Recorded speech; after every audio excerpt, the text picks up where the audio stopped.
my last video, I discussed whether you should buy a home in a competitive market. You're still around, you're probably still thinking about it. And today I'm going to talk about how to make yourself appealing when you're writing an offer, really how to buy a house in this competitive market. There's a lot of people trying to buy a house, but how do you do it so successfully?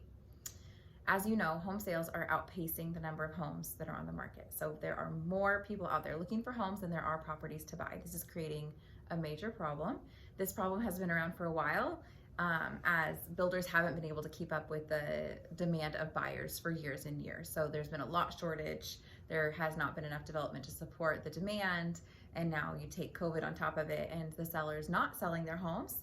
It's created a much bigger problem that has resulted in home prices escalating, going up, up, up. So in this video, I'm going to discuss how buyers, like what they can do beforehand as they're preparing for the home search, and then what you can do during the home search to make yourself more appealing to sellers. My name is Leslie. I'm a realtor here in Southwest Washington, and every week I come on here and I talk about life and real estate here in Southwest Washington.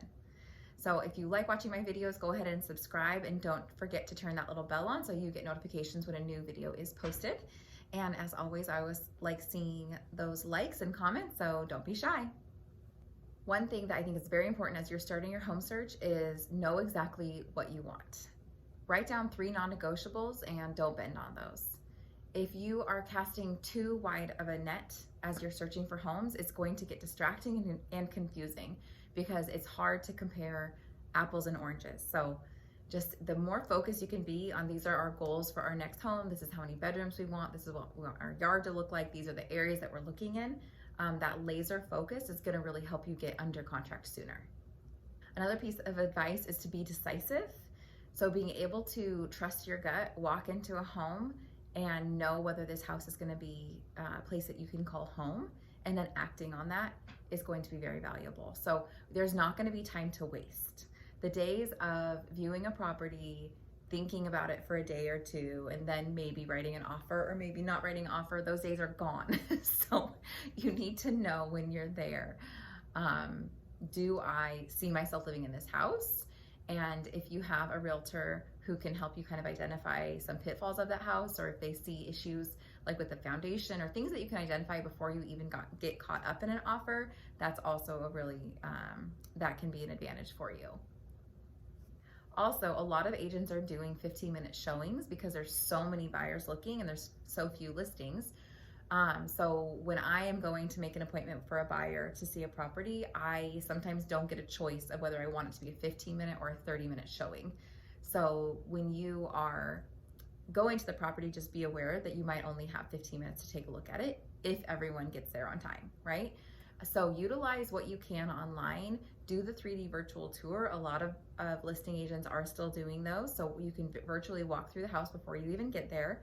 A lot of times you can eliminate a house based on some criteria. If like you really need a walk-in pantry and it doesn't have that, you can figure that out before we even get there.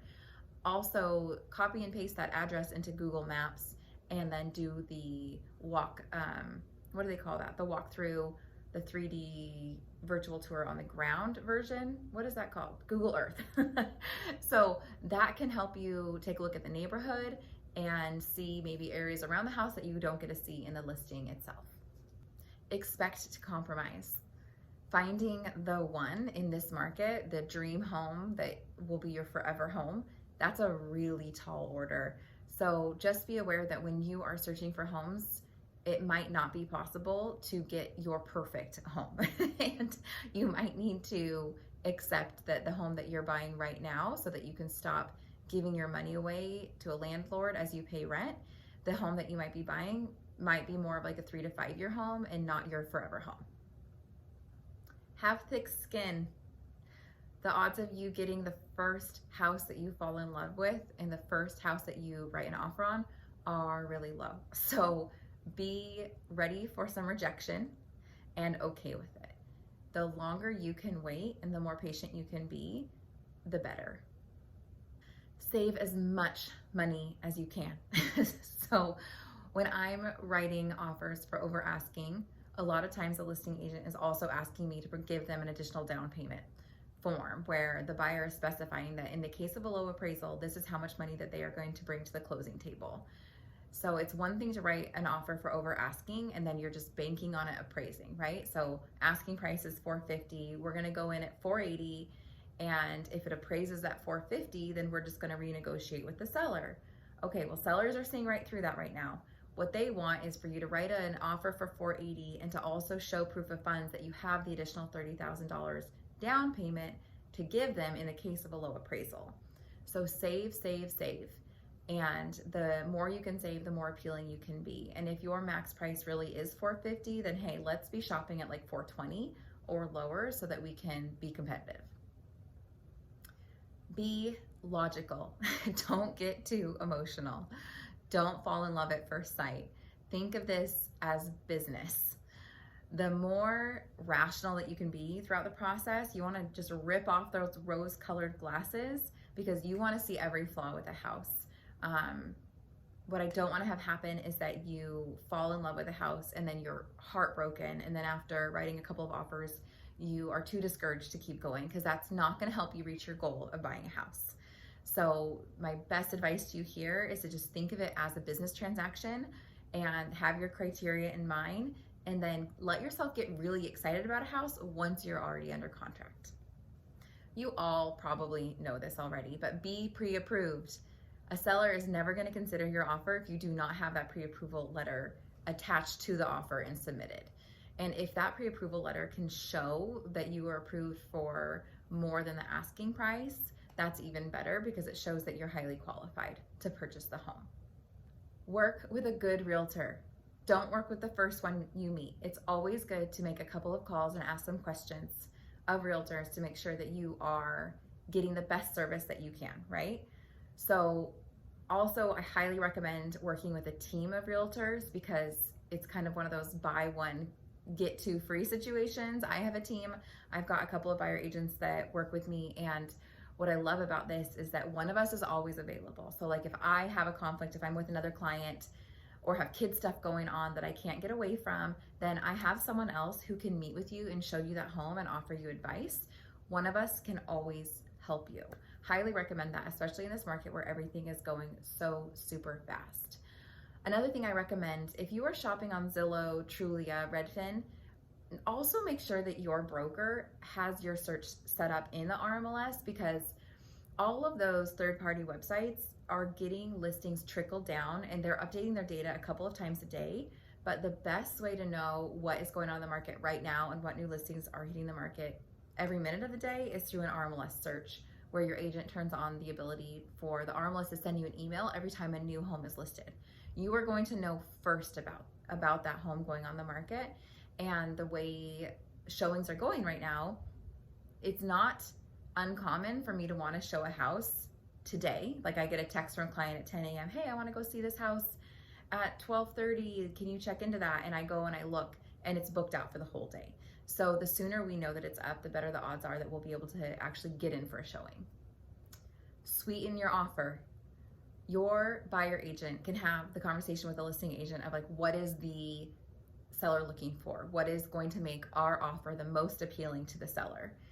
A lot of times I'm seeing the seller is needing a rent back. Maybe the seller doesn't have anywhere to go yet, because it's almost impossible to get your offer accepted on a home when you have a home to sell. So the seller might need up to 60 days rent back, so they have time to identify a property and close on a property and have somewhere to live next. If you can accommodate that, that will definitely make your offer more appealing.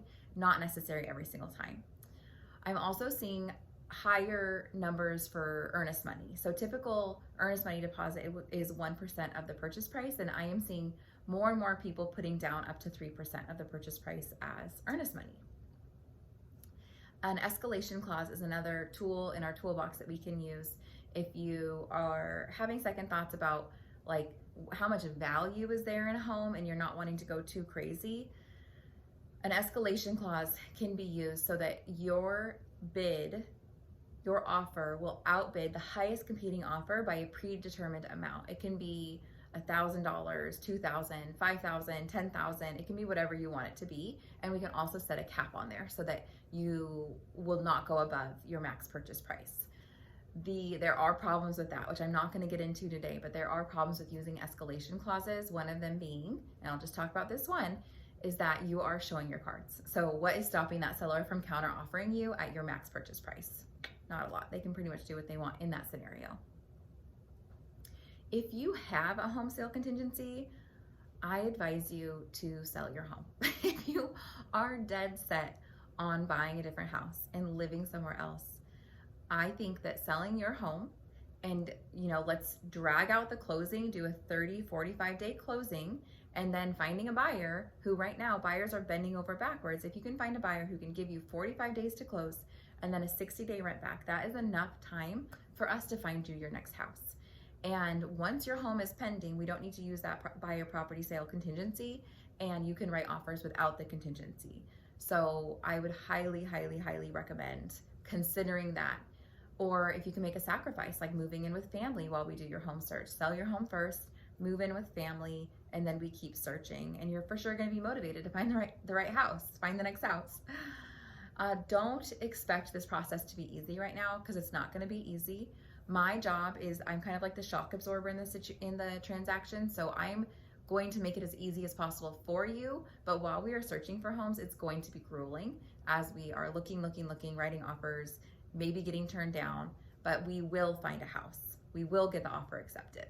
And I am still selling homes to people who do have home sale contingencies and do need closing costs. These are not impossible things right now. It's just a matter of having the patience. I'm also seeing some clients who are selling their homes and they are choosing to buy a travel trailer or an RV and spend the spring and summer living in those while they are waiting for the right house to come on the market. I love that idea. I think it's really creative and flexible, and it puts them in a position where they can be a very, very strong buyer and get the house that they want, not just the first one that'll take their contingency. My last piece of advice is don't give up. Hang in there. We will get through this. We will find you a house. It is going to happen. Stay positive. I really think that positive mindset is going to carry you so far in this world of real estate in a competitive market. As always, if you have any questions, don't hesitate to reach out to me. I'm always available by phone, text, email, and I hope you have an awesome day. Talk to you later.